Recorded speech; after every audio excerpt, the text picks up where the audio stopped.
Before we isolate the bodies, we must identify the pilot. We call this the ego.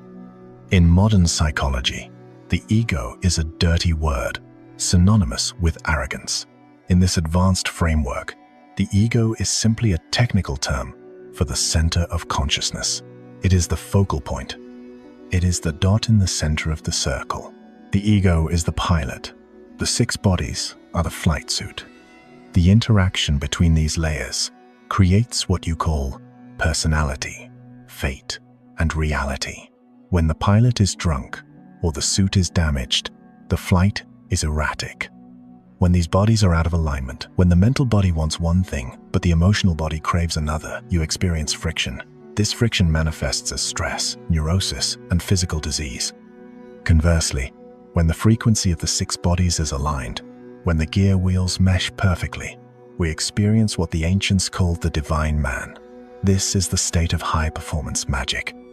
But reaching that state requires you to subjugate the lower 3 bodies, which are currently in rebellion against you. The most violent of these rebels is the emotional body, which we will expose in part 2. But first, we must look at the cage. We must look at body 1, the physical vessel, and why it is actually the least real part of who you are. We begin at the bottom of the frequency scale. This is body 1, the chemical body. In the grand hierarchy of the soul, this is the anchor. It is the dense hardware where the software of the soul executes its commands. Look at your hand. What you are seeing is not the self. You are seeing the terminal screen.